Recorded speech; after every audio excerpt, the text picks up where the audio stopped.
physics talks about how action at a distance is due to entanglement, as Scott also mentioned, that entanglement perfected obviously is embedding perfected in our famous embeddability monitor. And embedding or nesting perfected is the problem that golden ratio solves by definition, but also then is the problem solved by phase conjugate golden ratio fractality, or phase conjugation perfected. And thus, now we know that when physicists says that action at a distance through what they call an Einstein-Rosen bridge wormhole is in fact entanglement, we know that that embedding perfected is what phase conjugation does, and phase conjugation produces the longitudinal wave, which is the subject of our superluminal and action at a distance conversation today. So the fact that phase conjugation produces a longitudinal wave that goes through that wormhole is most directly the subject of the conversation today. So physicists already agree that the perfected collapse, which they also call entanglement perfected, they all agree that perfected collapse is the solution to not only gravity and consciousness. There's almost no physicist who would argue if you said perfected wave collapse is the solution to the unified field, as is practically a quote from Einstein saying perfected charge implosion. So perfected wave collapse, they all agree, is the solution. And most physicists are already willing to say that fractality causes gravity. What no physicist, until our work, I don't think, has actually described accurately in meaningful wave mechanic terms is how fractality and entanglement, or perfect wave collapse, causes gravity. And that's what we're about to answer in detail, and thus describe the superluminal components of propulsion.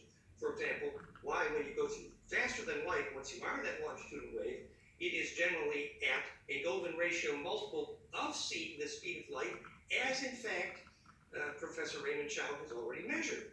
So perfect wave collapse as the core to the nature of gravity then gives us the clue not just to the superluminal component, but actually to consciousness itself. Now remember, we're always talking about perfected wave collapse as the golden ratio in 3 dimensions, which is what the dodecahedral constellation is, which as we'll see is all the time came together.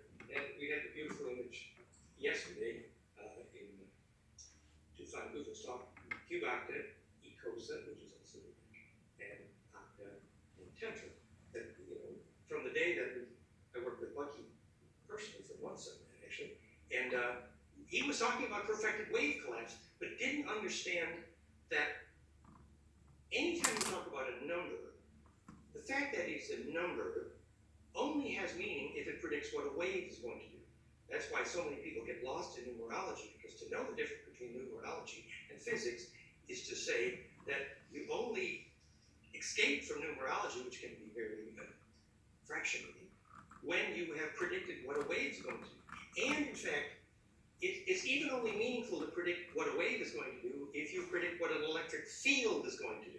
So you see, the resolution of the confusion of numerology, which is beautiful, and pattern recognition, which is beautiful, but unfortunately, is to say, understand that you must use it to predict not just what a wave is going to do, but what an electric field is going to do. And then you have transcendent numerology in physics, and you're no longer removed. Not that that's a criticism, because many of the spiritual people are so focused on beauty, and that's a beautiful thing. But the reason I wanted to do that is now it's a little bit visually a bit technical. We have a lot of pictures here, but I wanted to start with a poetic and a sort of Sufic version of our inquiry into gravity, and therefore superluminal propulsion. And that's why I'm starting with this slide. So hopefully you're seeing this screen. Check that. Oh, good. Okay. Just me in the frame. So this is a famous paper, William Henry. He was exploring the fact that the astonishing wormhole dance of the whirling dervish is actually an introduction to physics. And that's why we're inquiring why every guru says, if you want to develop your consciousness, track your center of gravity through your feet to the center of gravity at the center of the earth, and then to the center of gravity at the center of the sun. as Sir Teacher Bentoff did quite successfully, and you become the center of gravity of something larger. And the relationship between gravity and consciousness is that they are in fact identical. It's the center of charge implosion which produces both. And you're being able to identify with that imploding center. So ask yourself the simple question, why is it that the dervish proves he has pure intention if he does not get dizzy during the turn? That is a profound inquiry, which is a very useful. The fact that you've proven to your Sufi master that you have pure intention if you can make the turn without getting dizzy. So the fact that you produce gravity is a proof that you are a shareable way, pure intention, all that stuff. So I'm just suggesting a little meditation.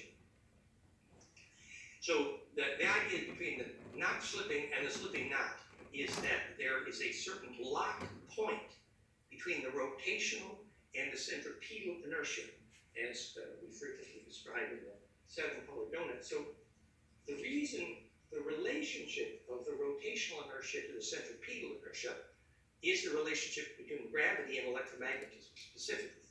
Once you know that rotation of charge has a period named time, and rotation of charge has inertia named mass. So rotation of charge is the only definition of time and mass. So now you understand why, if you accelerate, there's a change in your age. It is because it affected the stimuli named time, because of the translation of vorticity. And translation of vorticity, optimized by definition, is the Golden Mean Spiral, which is the term for use for Golden Mean Spiral in hydrodynamics. And just a little acknowledgement to Scott, who really enjoyed your talk, Scott. But the microtubule connection to the gamma waves is so wonderful, and I love that you described the icosahedral mouth of the microtubule as golden ratio, and therefore the eyeball of the tornado. That is a gorgeous thing. And that it was linked to the gamma waves. You know that our work, flameandmind.com, first of all, you also mentioned golden ratio and brainwaves, which we've been doing for a lifetime practically. It seems like flameandmind.com, teaching golden ratio and brainwaves on the list. But when we teach young people to see without their eyes, it's the cascade of golden ratio harmonics in brainwaves to gamma specifically that identifies the moment that they're blindfolded and a wormhole appears inside their head, and they say, I can see blindfolded through a tunnel vortex. And that plasma tornado obviously is the physics of consciousness. And as we said, no one knows what the physics of consciousness is unless they can explain why consciousness causes charge to compress, and they can explain why consciousness can project outside your head, the net of fireflies inside your head, the synapses that make the vortex tornado. That vortex tornado is not limited inside your head. The plasma donut can exit your head, and where it can go is the loci of astral projection, actually. And we now know that that is actually the nodes of longitudinal interferometry, which is where lucid dreaming can go. So this is the base slide for all of the conversation today, and you've seen this 100 times, but that when the vortex, remember all of mass is simply vortex, including the atomic cable, that when the vortex line up accurately enough that phase conjugation is perfected, then the transverse inertia entering on the left emerges compressed precisely through Planck by golden ratio into a longitudinal wave, sometimes called the gravity wave, and also the collective unconscious. So the ability to propagate the compression or longitudinal wave from phase conjugation is precisely the cause of gravity, because gravity happens because the transverse wave on the left is a rotational inertia, and a power inertia locked in the ratio of the rotation to the centripetal force travels precisely down the golden mean spiral on the 60-degree cone of phase conjugation, called the caduceus. And that translation of inertia from transverse to longitudinal perfected is what allows the charge to escape at center. And that's why the adding and multiplying of phase velocities, which is the cause of gravity that only golden ratio allows, because the phase velocities adding and multiplying produces acceleration of charge towards center, sometimes called the gravity. Remember, gravity is only a name for charge acceleration, and mass is only a name for charge rotating. So the ability to produce gravity at that threshold, called Planck, where the pine cone kisses, is precisely because there is a way out for charge at the center of the implosive compression, namely into the longitudinal array, which is why planets and stars experience gravity relations erotically, including Gurdjieff, and why orbital mechanics, solar system, and interstellar masses are all based on golden ratio dodeca. Because gravity waves are never stable unless, because the longitudinal nodes only can exchange inertia at golden ratio compressional fractal nodes, so to speak, a fractal field icon. So the way in which gravity waves are experienced erotically is the introduction of the physics of gravity, which is longitudinal interferometry, which is necessarily fractal, which is the only place the nodes can share compression and exchange the longitudinal inertia with the transverse, and so you can talk to ancestors at those nodes, and you can extract zero-point energy at those nodes, and at the Earth grid node cross points, there's the measurable reduction in nuclear mass, for Bruce Cathey's measure. So here's a practical example. If that sounded abstract, here's a practical example. Supposing you're among the physicists who've been using the EM drive famously, and you're making gravity, except you don't know how or why you're making gravity. Well, in fact, if you would use my equation to tune the phase conjugate caduceus cascade array of microwave inside the trapezoidal chamber, so that the collapse point was accurately tuned to golden ratio of the microwave power spectra. So using my equation for the power spectra, and my equation predict the scale, Planck times golden ratio, you could in fact retune the trapezoidal cavity of the microwave EM drive to optimize the amount of gravity you make. However, first, you would need to know why an object falls to the ground. So, to get a sort of sense of that distribution efficiency, when the longitudinal array propagates, and the nodes are at the bottom right here, so here's the little image. So that's our Starlight kit, and that's a model of the Dodeca-Ecosa array, which I then proved is a structure of hydrogen. There's also DNA, Earth grid, zodiac, and everything, protein. And the proven arrangement of masses in the universe is all Dodeca-Ecosa fractal. So the still point nodes of that array is the only way gravity can stabilize, is because the only way longitudinal waves can propagate efficiently, which, as per Tom Bearden's equations, longitudinal waves are gravity waves. So to sort of visualize that, we use this picture of the billiard balls on top, or the pendulum in the middle right there, and if those balls were slightly separated and you drop one ball and they bounce between each other, it could take a lifetime for one ball to pop off the other end of a row of 1,000,000 balls. However, if the balls were touching each other, precisely phase-locked in a nodal grid array, then when you drop one ball at one end, the ball at the other end could bounce off faster than the speed of light, depending on certain densities of the balls, etc., etc. So the fact that the balls are locked together in an array is clue to how you inhabit the array. But now further, to understand so here's the picture from Nature magazine, the arrangements of masses in the universe of dodecahedral, famous the picture from Euclides, the masses in the universe are arranged in fractal, old news. And on the right you see measuring gravity waves with a 25-cent capacitor instead of a $1 billion LIGO system. Hodewijk and Ramsey, they were both excellent friends. And all this is doing is using capacitor to measure the wavefront of a longitudinal electromagnetic. And you see here that they picked up star explosions dramatically, measurably faster than light. Here's an introduction of faster than light propagation. At the bottom, the clue is right there. Raymond Chow, famous, here's the smoking gun proof of my theory of gravity caused by golden ratio fractality. Measured repeatedly, thousands of measurements of faster light propagation, between 1.5 and 1.7 times the speed of light, centering rather accurately on golden ratio of 1.618 times c the speed of light. The measurement proves the most common measurements of the faster than speed of light velocities are golden ratio times the speed of light. The reason is because phase conjugation by golden ratio is the cause of gravity and the longitudinal waves that are the mechanism of gravity. So now that is a clue to how you get through the speed of light and disobey Einstein's mistake, which says it takes infinite energy to go through the speed of light. He was patently wrong. And the faster than light propagation then is specifically caused by golden ratio propagation of the pushing compressional longitudinal wave. So this is an introduction then to how we're going to actually introduce some physics around. Now this lecture is a modification of a visual series that was prepared for the Amsterdam lectures, Breakthrough Energy Movement, all at fractalfield.com/vacuum energy. But I've modified the slideshow for Roger's suggestion of longitudinal propulsion.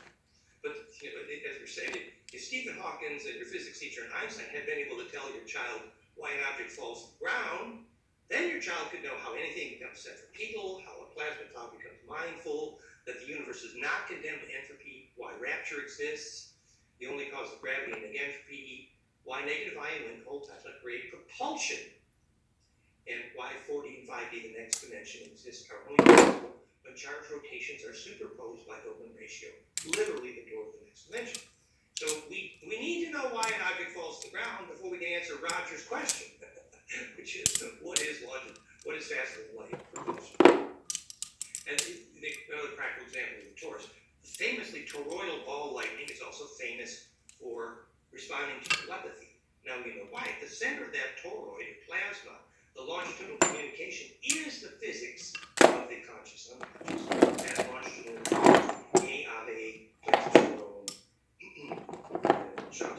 that heaven is a fractal field, which is the longitudinal array, and the title of my talk is here's my website. Most of you have seen that stuff.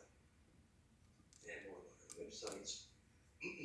So the universal physics of the vacuum, the charge is a superfluid whose distribution efficiency ultimately depends on fractal conjugation. Everything is about charge distribution efficiency. High dielectric constant, not just in phase conjugation, but also in biology architecture, is all about high dielectric, which is specifically about charge distribution efficiency. Visual evidence of fractality is key to gravity, hydrogen, and alchemy. Example, introduction of longitudinal, why zero-point energies affect gravity, and why free energy is the wrong term. Zero-point energy can never be understood in principle until first learning why an object falls to the ground.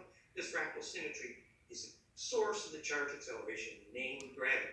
So everybody is talking about charge collapses, including gravity and including consciousness.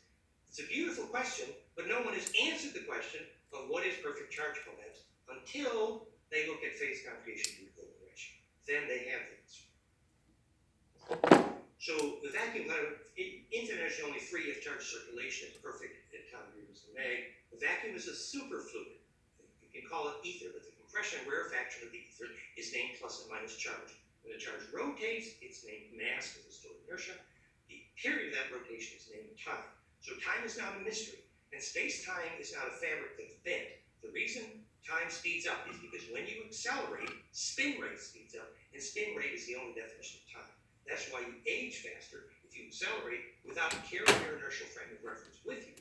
We're going to later learn that the charge acceleration physics that Roger invites us to speak about today, in fact, if it's done coherently, you can carry your inertial frame of reference with you, and then you don't experience the sharp turn, and you do not experience aging.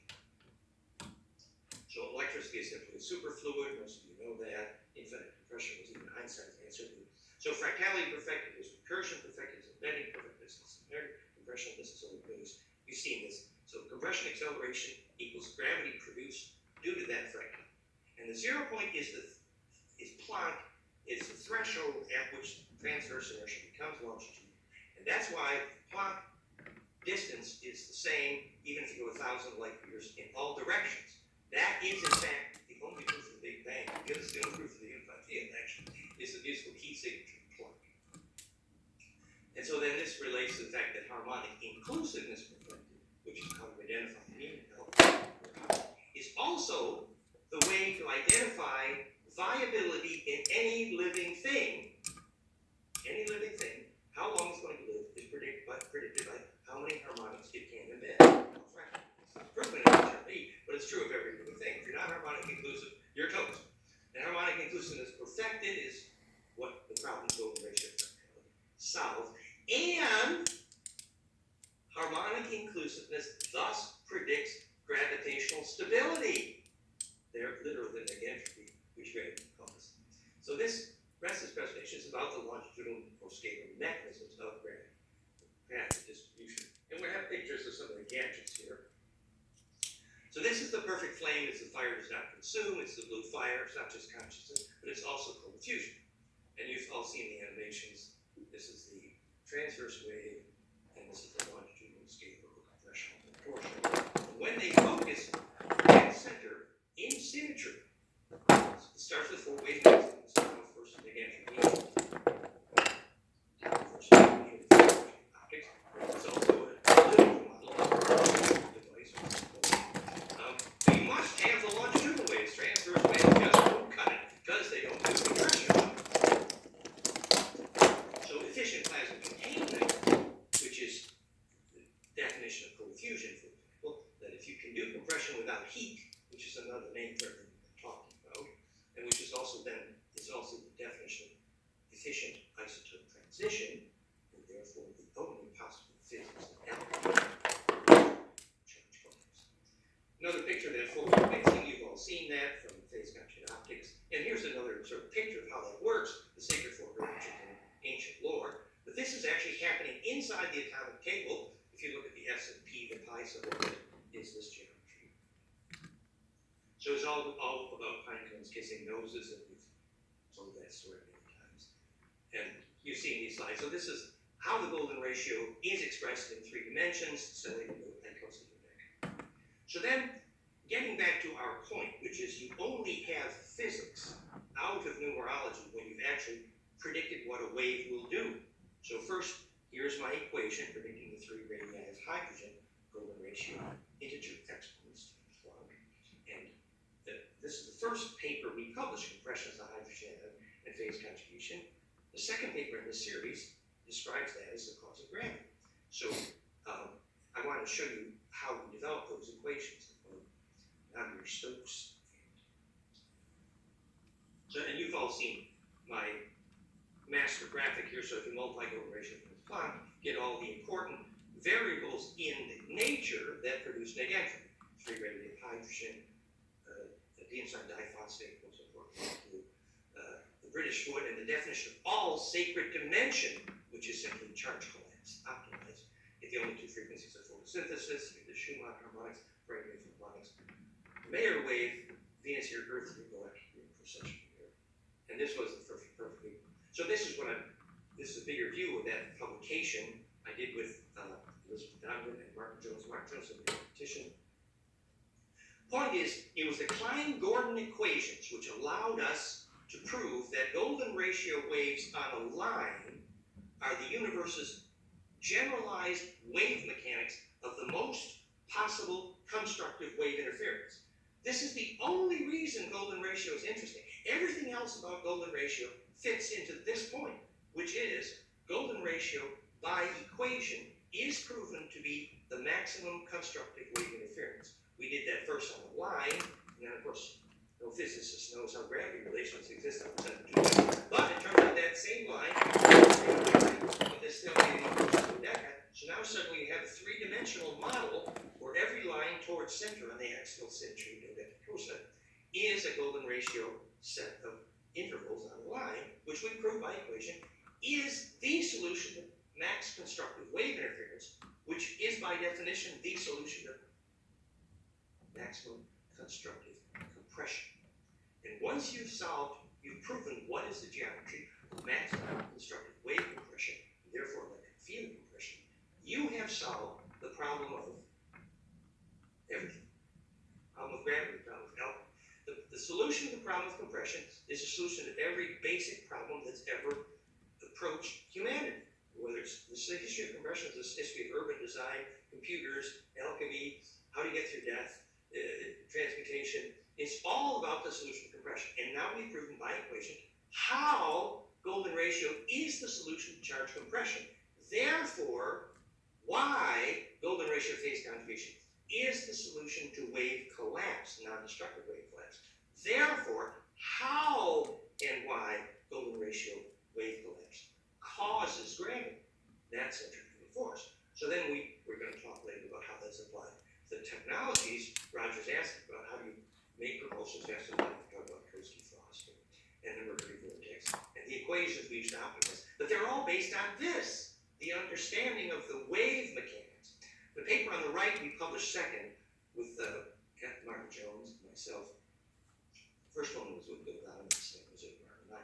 But we take the Klein-Gordon equations and extend what we said about the solution of compression in hydrogen, proven by a new equation, hydrogen radii, to show that this is a generalized solution to the cause of gravity. Therefore, how the longitudinal implosive compression of the ground. And then this fits so beautifully into one of my original teachers, Tom Bearden, who very well, who worked out detailed equations showing how this longitudinal interferometry, sometimes called incorrectly scalar or torsional, is literally what have been called gravity waves. And later he shows that this is also literally gravitobiology. This is what causes growth, the famous longitudinal wave that causes plants to grow in a black basement if there's a copper plate on the roof with a wire down. So this, most of you have seen our work on this. Solution to the symptoms of Einstein-induced insanity, not having a clue why objects fall to the ground. Golden ratio recursive constructed heterodyning of phase velocities produces the acceleration of charge towards symmetry center named the gravity. So you do need to have a clue why objects fall to the ground, and this is why. Because golden ratio recursive constructed heterodyning of phase velocities accelerates charge towards center and allows that charge to exit through Planck into a longitudinal. And that's why planets and stars experience gravity relations harmonically. And that's why consciousness is so intimately related to center of gravity. To be thinking the speed of light is the speed limit, it's not.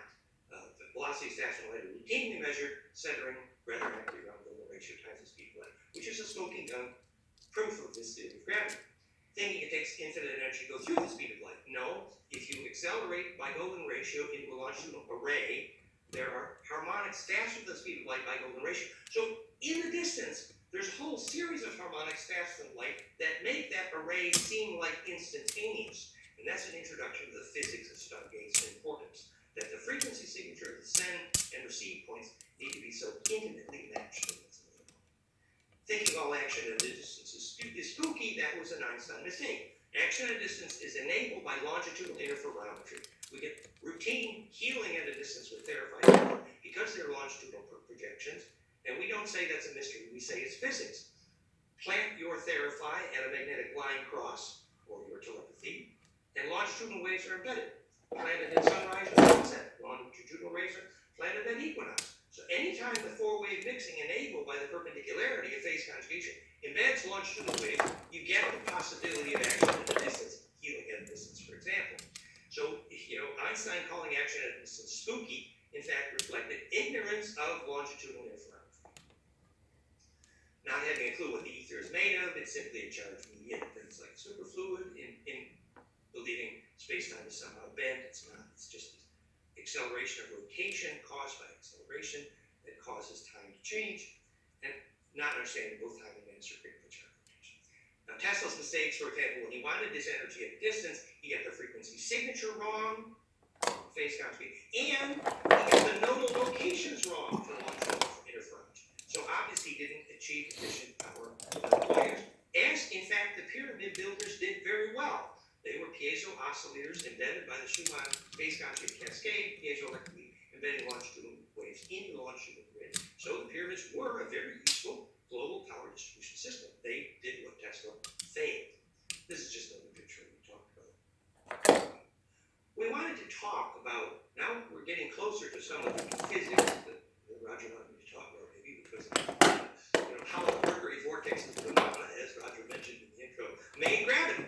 So here is, visualize this as Schauber with piezoelectrically doped water vortex about to make voltage from gravity, and it generated so much power Hitler wrote a check. The difference in voltage between the outer periphery and the center of that vortex is both the zero-point source of the perfect vortex and the source of gravity. So now if you understood this, you could know how the Mercury vortex of Honolulu made gravity accelerating faster than light. So basically what's happening, first of all, this didn't work if it wasn't piezoelectrically doped, as any biodynamic vortex dynamizer could tell you. But the difference in voltage potential here is centripetal and here is centrifugal, and that is the literal electric difference between plus and minus charge. So the reason this generates a voltage difference is because this vortex, piezoelectric, is collapsing in an accurate trajectory based on recursive phase conjugation. Perfected. Therefore, we can predict by equations the dimensions of that vortex, the speed of that vortex, the speed, all of that is predicted by equations. Optimize the amount of zero-point energy you will get and the amount of gravity. So this is again about the relationship between rotation and spin, and this is some of the slides we used in Amsterdam. But this is instructive here that when harking back to the previous lecture on hydrogen, the Jones cell uses concentric tubes in plosive capacitance, and we now know how to tune that to do hydrolysis, take over the fractal hydrogen atom. But there is a clue to energy technologies and gravity technology. This is actually important for what we want to talk about. This is Cachet rather incompetently making gravity by rotating a conjugate inside the rotating ping pong balls here is a nanomaterial, and it's not of sufficient purity to make gravity efficiently. Cachet, I don't think, has the skill. Outer group could make the 99% purity needed. But rotating conjugates, we can predict the speed, the velocity, and the geometry. Optimal geometry is not a sphere, by the way. But he did make some gravity. And to understand how a rotating conjugator makes gravity is part of the subject of the rest of this conversation, because that is a clue. We will use the rotating conjugator metaphor for gravity vector when we look at Cauchy-Frost and the Hanabu. So this is more pictures of the Hanabu. The concentric rotating toroid mercury doped with iron, the famous red fluid, is the mechanism of propulsion. And understand how it's actually a highly pressurized voltage bias mercury vortex, which is spinning it. You have concentric cylinders spinning mercury vortex. You see, the mercury has the inertial translation vorticity, but you need the doped iron making it red. There's a special secret sauce which makes iron countersoluble with mercury. And that gives it the magnetic flux permissivity, which allows you to have the magnetic flux inertia translated vorticity in parallel to the mechanical massive flux translation vorticity in the mass of the mercury. So you need both the magnetic density from the iron powder and the mercury.